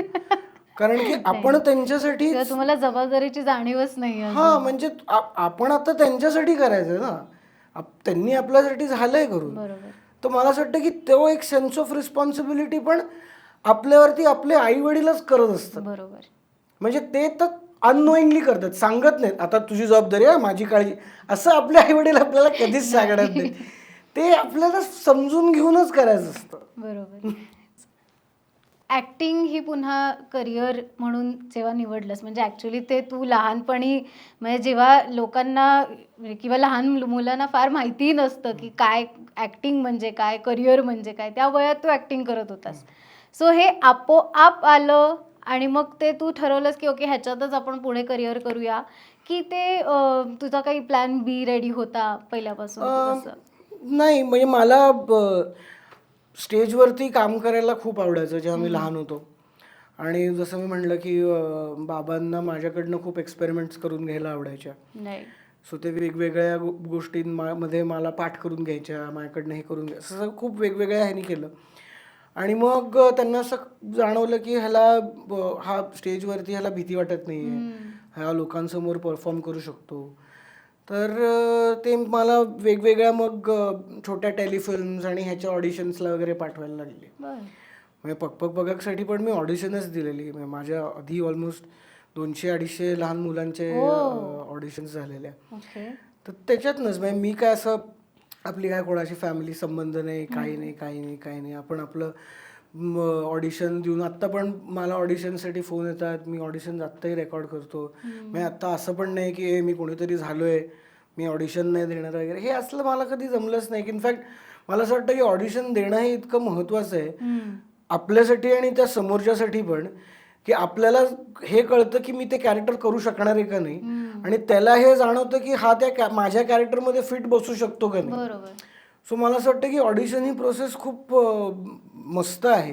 आणि म्हणजे तुझ्याकडनंच मला हे कळतंय की it's a two way thing. या ऑब्व्हियसली आपल्याला जनरली किंवा समोरच्या आमच्यासारख्या लोकांना वाटत असतं की हा ऑडिशन देतो म्हणजे याला एनिवे करायचंय. नाही, तू आता जे म्हणतोस त्याच्यावर त्याला पण जाणवायला पाहिजे ना की मी ह्याला बोलवलंय तर हा ते कॅरेक्टर करू शकणार आहे का नाही. आणि आपल्याला पण ते आपल्याला स्वतःला जाणवतं की ह्यानी मला बोलवलंय, हे कॅरेक्टर मी करू शकणार आहे का नाही. सो एक स्वतःला पण प्रश्न असतो. जेव्हा तुम्ही ऑडिशन देता तेव्हा तुम्ही ऑब्व्हियसली इम्प्रोव्हाइज करत असता. बरोबर. तर त्या इम्प्रोव्हायझेशनमधनं तुम्हाला जाणवतं की तुम्ही ते करू शकणार आहात का, आणि त्याला असं जाणवतं की हे जे स्क्रिप्ट आहे माझं, हे ह्याला हा 100% न्याय देऊ शकणार आहे का नाही. बरोबर. तुला म्हणजे ही गोष्ट मला खूप इंटरेस्टिंग वाटली की तुझ्या बाबांनी तुला सगळीकडे पुश केलं. आता असं काही नाहीये की बरेच बाबा जास्त करून की अभ्यास कर असं सांगतात. करेक्ट आहे. आणि माझ्या बाबांनी पण असं पुश नाही केलं. म्हणजे मी लहान होतो तेव्हा अशी रॅट रेस असायची की प्रत्येक ऑडिशनला लहान मुलांना त्यांचे आई बाबा घेऊनच यायचे, हे कर ते कर असं. म्हणजे एवढं फोर्सफुल पण काही पेरेंट्स असायचे. आणि ते असतं नाटक कशातही असतं. हा म्हणजे नाही, नॉर्मली पण कुठल्याही ह्याच्यात अभ्यासाच्या बाबतीत पण आपल्या नॉर्मल लाईफमध्ये पण जे आपल्या शिक्षणाच्या आयचामध्ये आहे की एक वडील त्याच्या मुलाला इतका प्रेशराईज करतो की अभ्यास कर. तसे काही ऑडिशन्सना पेरेंट्स घेऊन यायचे, ऑडिशन दे तर माझ्या फॅमिलीने मला असं कधीच पुश किंवा प्रेशराईज नाही केलं. त्यांनी ऑलवेज मला काय आवडेल करायला हे पहिल्या प्रायोरिटीवर ठेवायला. म्हणजे मी बास्केटबॉल खेळायचो तेव्हा माझी फॅमिली माझ्या बास्केटबॉलच्या मॅचेसला येऊन पण बसायचे, ते पण ते तितकंच एन्जॉय करायचे. मला लहानपणीपासून खाणं बनवायला आवडतं. मला आई वेगवेगळ्या रेसिपी शिकवायची की मीठ एवढं पाहिजे किंवा ते. सो मला सगळ्याची गोडी कशी लागेल आणि सगळ्या बाबतीत मला काय सगळ्यात जास्त काय करायला आवडेल, that will be my final. पण तू हेच करायला पाहिजे असं ते कधीच मला कुठल्याच बाबतीत फोर्स नाही केलं. त्यामुळे तुझं रिलेशन त्यांच्याबरोबर फ्रेंडली पण मला वाटतं जास्त असतं. हो, फ्रेंडली पण मी म्हणतोय, फ्रेंडली तर आहेच, पण फ्रेंडलीपेक्षा मी म्हणेन की मोर रिस्पेक्टेबल आहे. कारण मी जे तुला मगाशी म्हणलं ना की आपण माणसांकडनं शिकत असतो. आता जेव्हा कधी माझं लग्न होईल, मला जर कधी मूल बाळ झालं, मी ह्यांच्याकडे बघूनच माझ्या मुलाशी वागणार आहे ना. मला त्यांनी प्रेशर नाही केलं, मी त्या बिचाऱ्याला का प्रेशर करू, बिचारी जी कोण असेल, मी तिला का प्रेशर. तुला जे करायचंय बाई, I will support what ever. असं नो प्रेशर की तू हेच व्हायला पाहिजे, तुझं हाच करिअर पाहिजे, हेच तुला जे पाहिजे. पण हां, त्यांचं हे असायचं की तू जर हे निवडलंयस ना, whichever character you do, you have to do it 100% dedication, commitment, passion. हा, मग तिकडे जाऊन पाट्या टाकल्या, पाठांतरच नाहीये, बघ काहीतरी टाइमपासच चाललाय, सिरियसनेस नाही, तसं नाही पाहिजे. तू त्याच्या बाबतीत 100% कमिटमेंटनी काम करायला पाहिजे. हे मात्र त्यांचं नेहमी असायचं. बरोबर. तुझ्या सगळ्या हिट भूमिका साधारण टीनेज वयामध्ये झालेल्या आहेत. सो तेव्हा मुली मागे वगैरे लागल्याच असतील बऱ्याच. हा, काही एक्सपिरियन्सेस आहेत. किती मोघम, म्हणजे आई बाबांबद्दल एवढं भरभरून बोलला आणि आता हा म्हणजे काही एक्सपिरियन्स आम्हाला आवडतील, काही एक्सपिरियन्स ऐकायला. आता त्यांचा आपण रिस्पेक्ट ठेवूया आणि त्या गोष्टी आपण नको काढायला. कारण नाही, आपण काय, मी तुला सांगतो, आपण प्रत्येक वेळी आपण एका आयुष्याच्या टप्प्यातनं जात असतो ना, तर मला असं वाटतं की सगळ्या गोष्टींचा आपल्याला एक्सपिरियन्स पाहिजे. म्हणजे एक्सपिरियन्स इन द सेन्स एक रिलेशनशिप असणं, किंवा म्हणजे ती 11वीतलं ते एक इन्फॅच्युएशन असणं, किंवा नॉट फिजिकल अट्रॅक्शन, पण त्या माणसाबद्दल एक आपल्याला काळजी वाटत असते की म्हणजे आता ही टर्म किती सब्जेक्टिव्ह झाली, जेवलीस का, ही माझ्या वेळी डिड यू हॅव लंच हे was suppose to be a good line, की म्हणजे त्या पर्सनला वाटायला की यु नो ह्याला काळजी आहे की मी खरंच जेवली आहे की नाही. त्याचा आता मीम झालंय. ते आता जाऊ दे, पण मला असं वाटतं की खूप छान एक्सपिरियन्सेस होते आणि खूप छान माणसं लोक भेटली. लोक पण इंटेंडेड म्हणजे तुला कळलं असेल, पण ब्युटिफुल पीपल. म्हणजे ज्या काही गोष्टी झाल्या, मला असं कुठल्याच बाबतीत रिग्रेट किंवा कोणाच्याही बाबतीत असा ग्रज नाही आहे किंवा काय असं बॅकलॅश की माझ्याशी असं वागला किंवा माझ्याशी अशी वागलीस असं मला कुठल्याच माझ्या मित्रांच्या बाबतीत. कारण आपल्या आयुष्यात खूप लोक येतात, काही लोक टिकतात, काही लोक टिकत नाहीत. काही मित्र असतात जे इव्हेंच्युअली जातात आपल्या आयुष्यातनं, काही मैत्रिणी असतात त्या आपल्या आयुष्यात असतात पण त्या जातात. पण जे लोक माझ्या आयुष्यातनं अनफॉर्च्युनेटली गेले, मला त्यांच्याबद्दल एक असं काहीच रिग्रेट किंवा राग असं काहीच नाही आहे. आणि मला असं वाटतं की मनात राग ठेवून लोकांबद्दल आपल्याला काय मिळतं, म्हणजे आपल्यालाच शेवटी त्रास होतो त्याचा. सो मला त्याचा असं काहीच इश्यू नाही आहे. आणि I hope all the best त्यांना त्यांच्या आयुष्यासाठी, कारण की ते त्यांच्या आयुष्यात माझ्यानंतर पण खूप लोकांना भेटले. So maybe I was not best for them in their life, as a friend, as मैत्रीण. Maybe I was not best for them. आता हे बघा, फक्त नाव घ्यायचं बाकी राहिलंय, नाही. बाकी तू सगळं सांगितलं. नाही, maybe I was not best for them, म्हणून त्यांना असं वाटलं की आपण यु नो ह्याच्यापासून आपण विल जस्ट मूव्ह ऑन. पण इट्स फाईन, ते I am sure they are doing good in their life. आता म्हणजे आपण एवढं बोललो, करिअर विषयी बोललो, प्लॅन बी ठेवला नव्हतास, ॲक्टिंगमध्येच तुला खूप जास्त बाबांनी पुश केलं. सो पुश केलं म्हणण्यापेक्षा त्यांनी तुला एक छान मार्ग दाखवला की हा हे तू करू शकतोस. आई पण इनफॅक्ट म्हणजे माझ्या बऱ्याच शूट्सला मम्मा पण असायची, ती मला घेऊन जायची. मग अजूनही मला आठवतं ती मला पोळीचे रोल्स बनवून घ्यायची. मला गुळपोळी आवडायची, तूप साखर पोळी, पिठी साखरेची रोल आवडायचा. बिचारी सकाळी लवकर उठून ते सगळे रोल बनवून एका डब्यात भरायची, मग मला घेऊन जायची. सो म्हणजे जेवढं बाबांनी केलं तेवढं आईनी पण तेवढंच हे केलं. म्हणजे आपण असं एकाला क्रेडिट नाही देऊ शकत की ह्या माणसानेच केलं. मला असं वाटतं की फॅमिली युनिट म्हणजे आजीनी पण बऱ्याच गोष्टी हे केल्या. बरोबर. नाही, मला पॉइंटवर यायचं होतं की आता त्यांचं असं झालं असेल की सेटल हो, लग्न आणि गोष्टी, त्यामुळे ते आता तू कसं डील करतोस? हे प्रेशर आहे, कळलं का? बाकी मला काही प्रेशर नाही आयुष्यात, काही वेळेस झिरो प्रेशर आहे. म्हणजे हे बघ, फायनान्शियल प्रेशर सगळ्यांनाच असतं, पैसे हे सगळ्यांना कमवावेच लागतात, घरात चुली पेटायलाच लागते, त्यासाठी आपल्याला जे करायला लागतं ते आपण करत असतो. पण हे जे प्रेशर आहे ना, ह्या प्रेशरला आपण म्हणतो दडपण. की जे आपल्याला ते सतत म्हणत असतात, आता वय वय, आता आता कराय, हो हो हो, जरा मला अजून जरा थोडंसं अजून मला प्रोसेस करू देत माझ्या आयुष्यात काय चाललंय. म्हणजे अजून आय डोंट, मला असं नाही वाटत की I am ready for that responsibility. कारण ती जी व्यक्ती आयुष्यात येईल त्या व्यक्ती बरोबर मला पुढचं आयुष्य घालवायचं आहे. सो अर्थात माझ्यामध्ये ती मॅच्युरिटी अजून नाही आहे असं वाटतं मला. नाही आहे म्हणजे अजिबात नाही असं नाही, पण आय डोंट थिंक आत्ता इज द राईट टाइम. म्हणजे अजून एखाद वर्ष आय वुड से. बट म्हणजे you are okay with the लग्न? Yeah absolutely. आणि मला असं वाटतं की everybody should have a companion in his life. म्हणजे मला असं वाटतं की मी कधी जर घरी असेन आणि इफ शी इज वर्किंग आणि ती if she has a hard day at work, तर I would love to do something for her when she get back. म्हणजे ती परत आल्यानंतर काहीतरी छान मी जेवण बनवलेलं असेल किंवा की तिचा दिवस.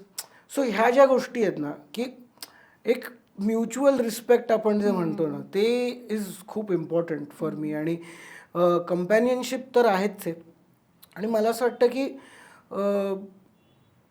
आयुष्यात कोणीतरी असायला तर नक्कीच पाहिजे. म्हणजे माणूस हा सोशल ॲनिमल आहे. आपण एकटं तर जगूच शकत नाही. आणि आपल्याला ही रियालिटी माहिती आहे की इव्हेंच्युअली आपल्या आयुष्यात आत्ता जे थोडेसे वयस्कर लोक आहेत ते इव्हेंच्युअली जाणार आहेत.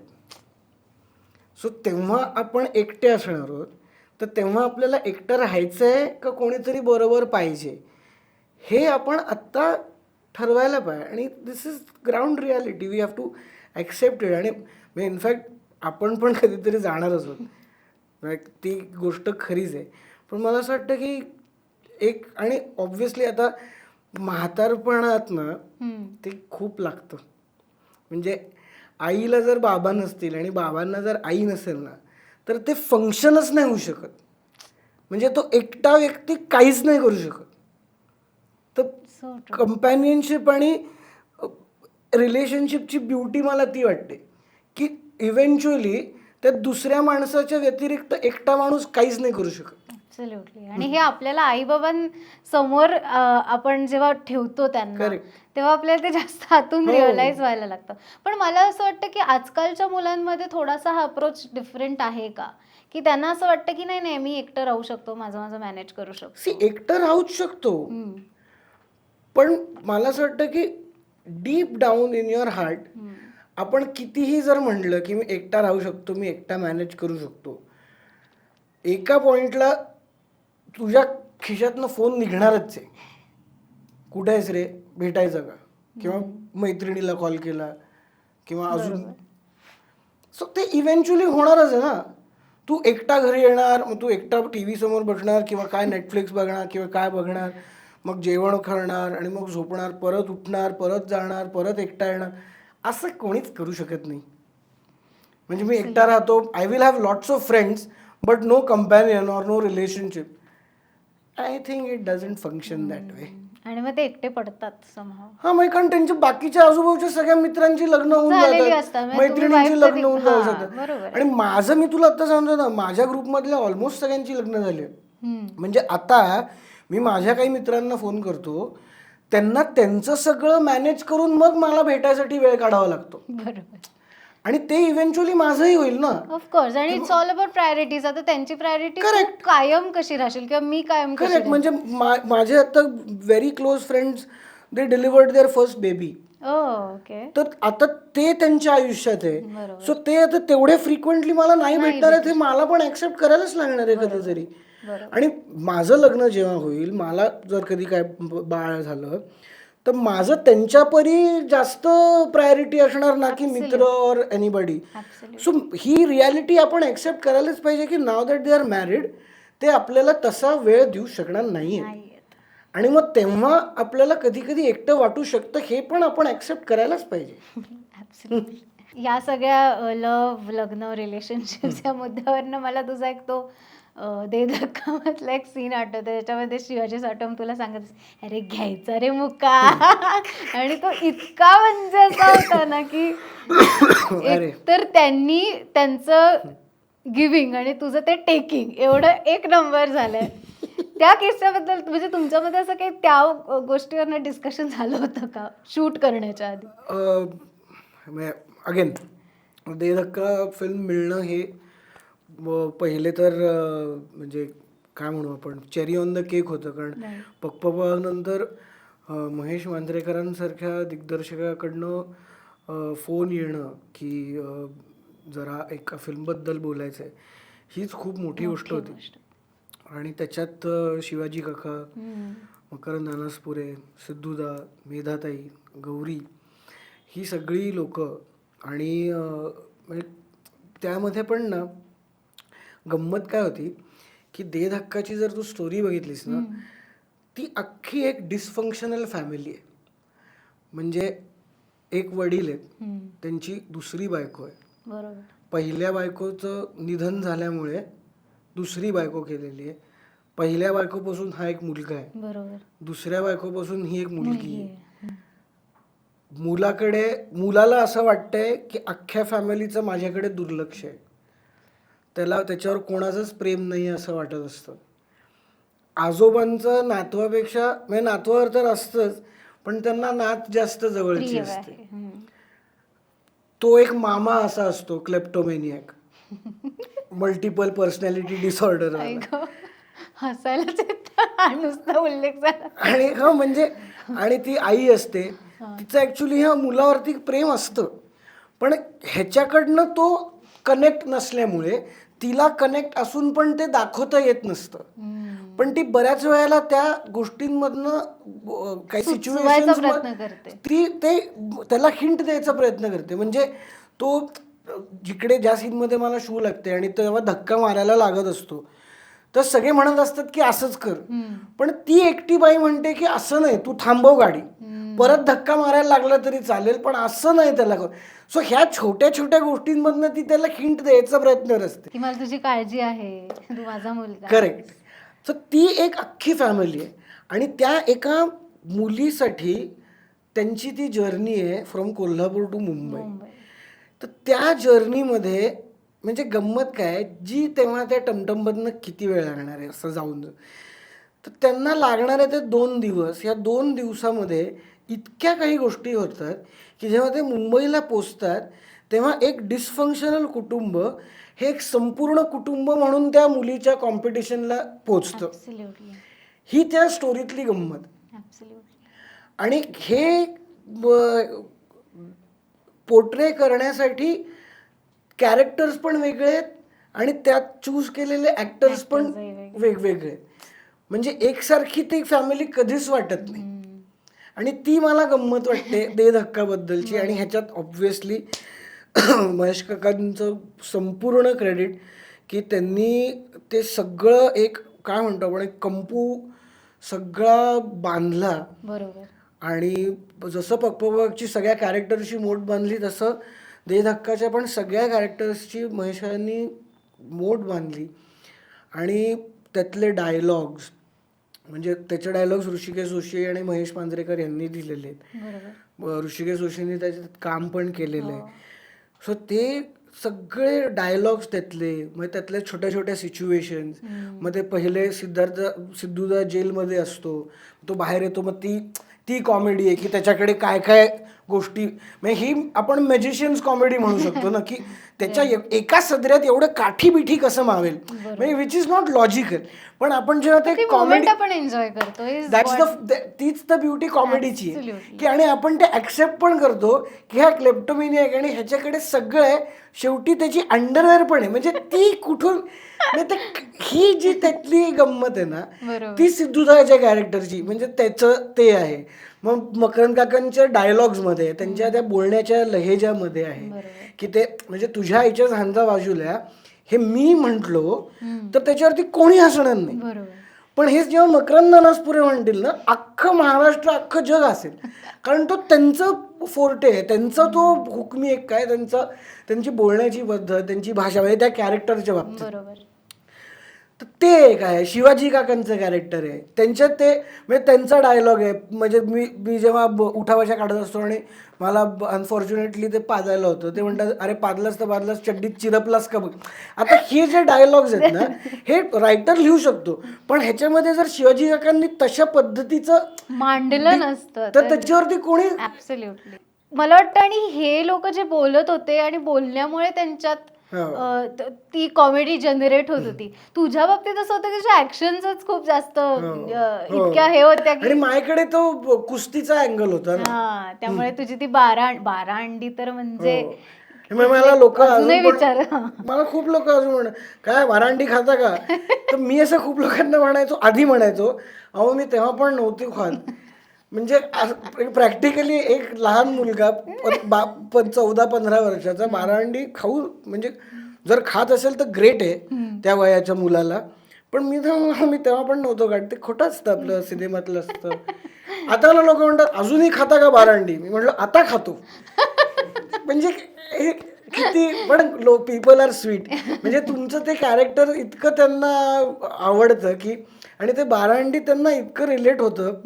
आणि तो असं ते आपण जसं बडबड ऐकून हागवण तसंच हे म्हणजे ते इतकं लोकांच्या ह्याच्यात भिनलेलं आहे.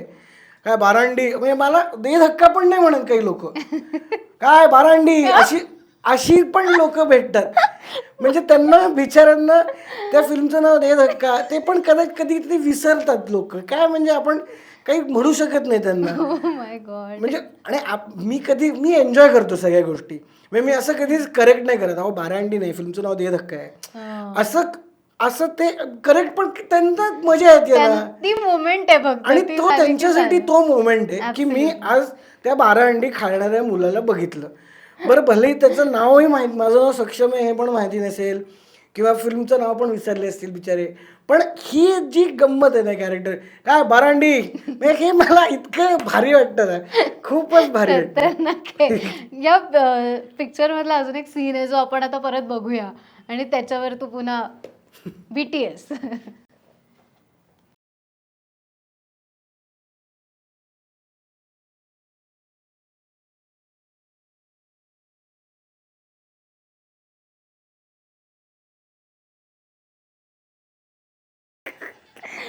ओ God, this is crazy shit. किती वेळा झाला या बघून, पण तरी तेवढंच हसायला येतंय. मकरंद काकाचं एक्सप्रेशन उडीशी म्हणजे तो इतकी की तू खातोयस एका वेळेला 12 अंडी आणि असं तू उभं राहिल्यावर ते म्हणतात की उडशील तू म्हणून. नाही उडवशील म्हणजे त्यांच्या अंगावर थेंब उडतील मी समजते उडशील म्हणजे ते म्हणतात की तू उडून जाशील, म्हणून तर ते सारखे मागे बघत असतात की ते वारेही त्यांच्या गाड्या स्लिप होतील मागच्या. बापरे, क्रेझी आहे. पण हे कसं म्हणजे तुम्ही शूट पण एक तर तो अख्खा गाडीमध्ये शूट झालेला पिक्चर, मला इतकं म्हणजे त्याबद्दल फॅसिनेशन वाटतं की कसं याचं डिरेक्शन झालं असेल आणि सिनेमॅटोग्राफी कशी केली असेल. आमची टमटम जी होती ना त्याला पुढे रिग लावलेलं असायचं. अच्छा. आणि तू जर बघितलंस तर ह्याच्यात कट्स नाही आहेत फार. म्हणजे तो एकच कट आहे की मी तिकडे उभा आहे आणि मकरंद काका बसले. बरोबर. बाकी अख्खा सीन रिक्षात सगळे कॅरेक्टर्स आहेत. म्हणजे आणि ती डिरेक्टर म्हणून ही इतकी गमतीची गोष्ट आहे आणि इतकी ब्युटिफुल आहे की असा एकाचा क्लोज कधीच नाहीये. कारण की ती फॅमिली आहे ना. बरोबर. ते सगळे त्या फ्रेम मध्ये दिसायलाच पाहिजे. बरोबर. सो तू त्या सीन मध्ये पण गंमत ही आहे की आमचा शॉट आहे शिवाजी काकांचा आणि माझा, जेव्हा ते सिक्रेटली सांगतात बरोबर की थेंब थेंब कर सुकून जाईल, आता हे ते मला सांगतात म्हणून तो एक कट आहे. पण बाकी अख्खं त्यांचा एक पाठचा शॉट आहे आणि बाकी अख्खी रिक्षा आहे. बरोबर. सो ही म्हणजे टमटम आहे. तर ही ते सीनचं म्हणजे काय आहे. आणि महेश काका काय म्हणजे ते तर लेजेंडरी डिरेक्टर आणि ॲक्टर सगळेच गोष्टी आहेत. आणि माझ्यासाठी ते माझे मेंटॉर पण आहेत म्हणजे रादर. म्हणजे त्यांच्याकडनं त्यांनी मला जे दिलं आहे ते लिटरली कोणीच करू शकत नाही. आणि एका साध्या घरातनं आलेल्या मुलाला इतक्या सिनेमांमध्ये काम करण्याची संधी देणं ही त्या माणसाचं मोठेपण आहे असं मी समजतो. त्यामुळे त्यांच्याबद्दल म्हणजे मी मरेपर्यंत रिस्पेक्ट इनफॅक्ट वाढतच जाईल. म्हणजे आत्ता जेवढ्या त्याच्यापेक्षा तो कायम वाढतच राहील. तर ते मकरंद नानसपुरे, शिवाजी साटम, सिद्धार्थ जाधव हे जे आहे ना, जे गिव्ह अँड टेक आहे ना डायलॉग्समध्ये, त्या डायलॉग्सच्या गिव्ह अँड टेक मधनं जी कॉमेडी निर्माण होते ना, त्यामुळे दे धक्का ही एक खूप सुंदर आणि लोकांना आवडलेली फिल्म.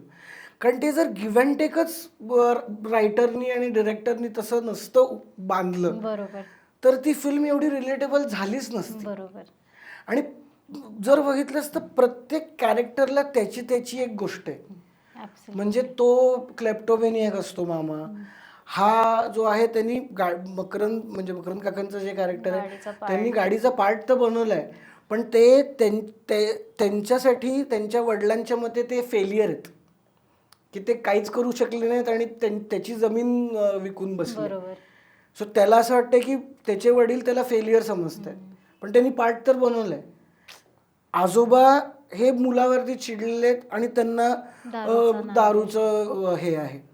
आईचं आहे की तिला ह्या सगळ्या फॅमिलीला तिची मोठ बांधून ठेवायची, डिस्फंक्शन असून सुद्धा तिला ती फॅमिली फॉल अपार्ट नाही होऊन द्यायची.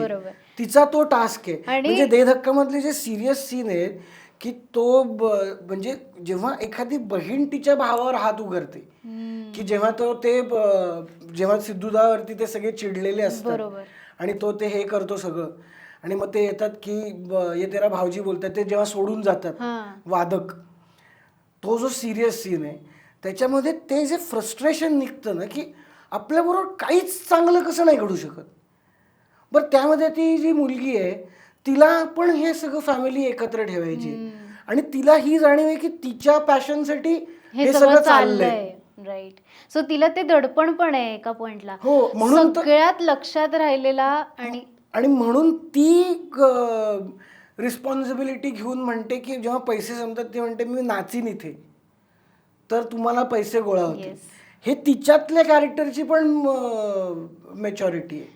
सगळ्यात लक्षात राहिलेला आणि रडू आलेला सीन मला आठवतोय की ते मेकअप रूम मध्ये बसलेले असतात आणि ती म्हणते की मी तिला ऑस्ट्रेलियाचा मिल्कशेकच दिला किंवा ज्यूस दिला, आणि मग आई विचारते हिला की भूक लागली का सायलो, आणि ते इतकं म्हणजे असं आणि इतकं सुंदर त्यांचं पण, आणि मग ती अशी नजरेनेच नाही म्हणते. ओ माय गॉड, हा म्हणजे इमोशनचा नुसता रोलर कोस्टर राईड आहे त्याच्यामध्ये. पण तुझ्या बाबतीत मी एक असं नोटीस केलं की जेव्हा तुला कळतं की आपल्याला अस्थमा झालाय आणि डिटेक्ट झालाय, आणि त्याच्यानंतर तुझ्यात आलेली जी मॅच्युरिटी आहे आणि ती तू तुझ्या ऍक्टिंग मधनं दाखवली आहेस. म्हणजे तुला मला वाटतं खूप व्हर्बल कॉमेडी नाही करता आली आहे किंवा करायची नाहीये, पण तू नुसत्या तुझ्या हावभाव, तुझ्या रिॲक्शन्स मधून तू ते इतकं छान मांडलंयस.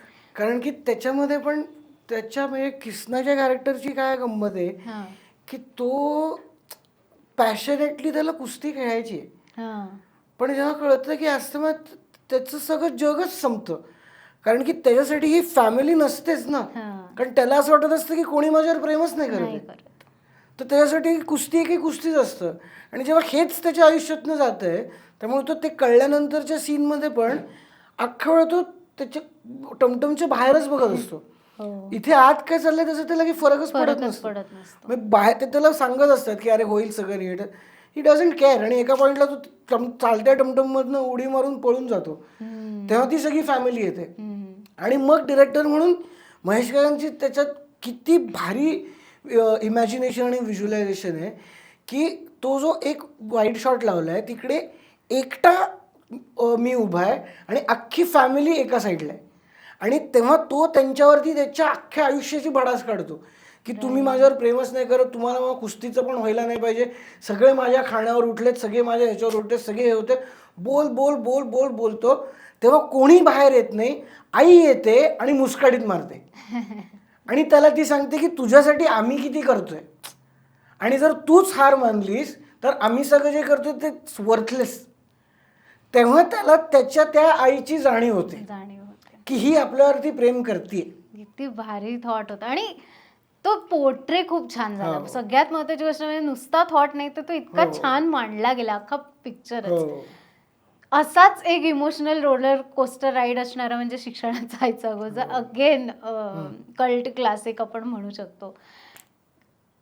तुला बोर नव्हतं होत का असं कोमात जाऊन पडून राहिला नुसतं? मला नाही यार, म्हणजे मला तेव्हा असं वाटत होतं की चुकून माझे काही डोळे हल्ले किंवा चुकून म्हणजे खूप जास्त पोट हलताना दिसलं किंवा ते, आय डोंट वॉन्ट दॅट. म्हणजे मी जास्त टेन्शनमध्येच असायचो की बुबुळ हल्लं नाही पाहिजे, कारण तू असायचंच तर सगळीकडे, पण तुझं म्हणजे झोपण्यापलीकडे तुझा रोल नसायचा असं होतं. मग तुला असं झालं होतं का की एखाद्या सीनला झोप लागली आहे प्रॉपर?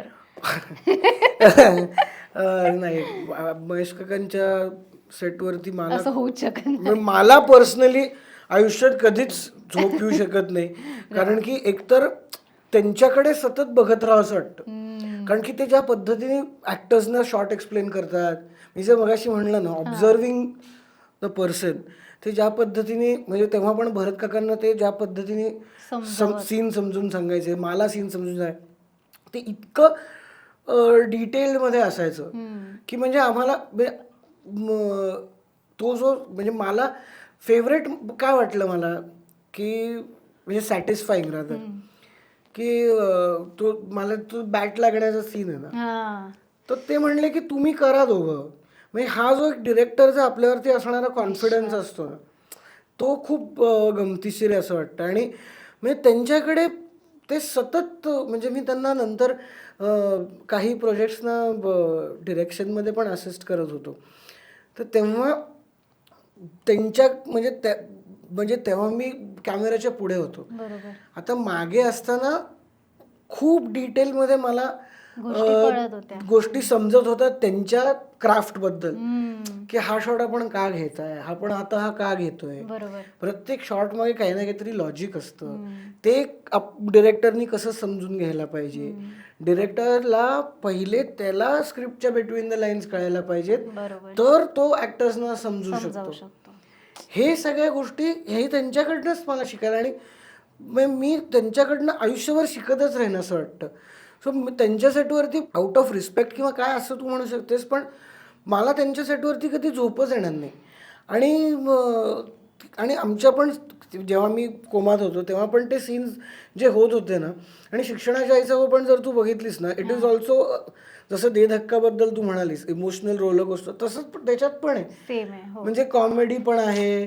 बरं त्याच्यामध्ये एक असं पण एक छोटा ट्रॅक आहे की त्या सोसायटीतलं ते क्रांतीचं कॅरेक्टर आहे जे सस्पिशियस दाखवलंय आणि त्याला काही असं अंडरलाईन नाही, पण ते त्यांच्यातलं म्हणजे भरत काका सिंगल फादर आणि ही त्यांच्या वयाची समवयस, त्यांच्यात एक होणारी एक फ्रिक्शन, त्यांच्यात होणार एक इमोशनल गिव्ह अँड टेक, आणि ते सुद्धा एवढं सटली दाखवलंय ना. सगळ्यात मेन तर हे की ते सटली जातं, म्हणून तर ते ब्युटिफुल वाटतं ना आपल्याला.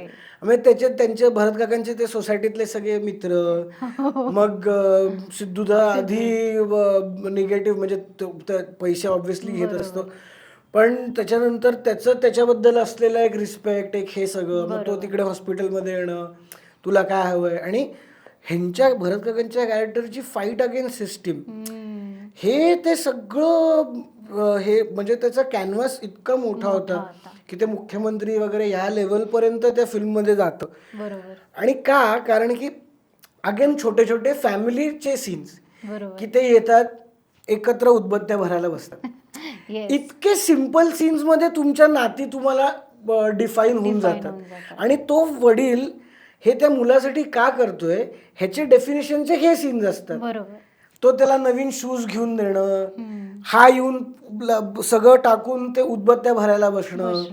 सो त्यांच्यातलं तिघांमधलं एक बॉन्डिंग होऊन, आणि त्याला वडिलांना असं वाटतंय की ते फेलियर आहेत आणि माझ्या मुलांनी फेलियर होऊ नये, म्हणून तो सुरुवातीला असलेला एक अभ्यासाचा फोर्स, त्यामधनं होणारे रिपरकेशन्स, मग त्या वडिलांना होणारी जाणीव की आपण आपल्या मुलांना फ्रीडम द्यायला पाहिजे, त्यांना जे हवंय ते करण्याची संधी दिली पाहिजे.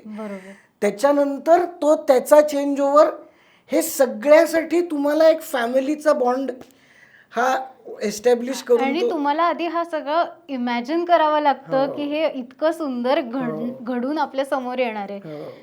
तू किती रिलेट केलास शिक्षणाचा, म्हणजे तू किती अभ्यासात? नाही, मी म्हणजे हे तर होतंच की बेसिक ग्रॅज्युएशन तर व्हायलाच पाहिजे, हे तर बेसिक होतंच म्हणजे अभ्यासाच्या बाबतीत. पण आई माझी स्कूल टीचर असल्यामुळे आणि वडील पण MSc फिजिक्स असल्यामुळे मला घरी खूप छान माझा अभ्यास घेतला गेला.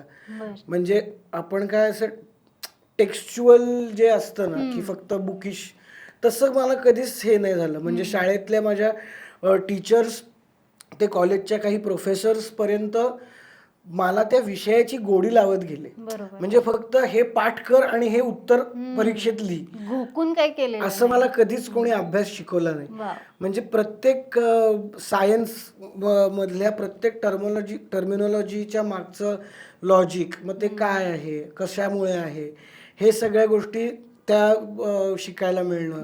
मॅथ्समधले जरी फॉर्म्युले थोडे बोरिंग असायचे पण तरी जेव्हा ते फायनल उत्तर यायचं तेव्हा तो एक होणारा आनंद, एक अकम्प्लिशमेंट असते ना की आपल्याला हे जमतंय यार. सो तसं काही म्हणजे असं नव्हतं, म्हणजे व्यवस्थित अभ्यासाच्या बाबतीत चांगलं. आणि मी असा वाईट स्टुडंट नव्हतो, म्हणजे 10वीत पण मला असे 81% वगैरे असे होते. म्हणजे मी असं 90 आणि ब्रिलियंटली हुशार कॅटेगरीमध्ये नव्हतो. म्हणजे 12वीत पण मला असे ऑब्व्हियसली 12वीत कमी झाले कारण की फिल्म्स आणि हे चालू होतं. पण decent, I never scored below 60%. बरं.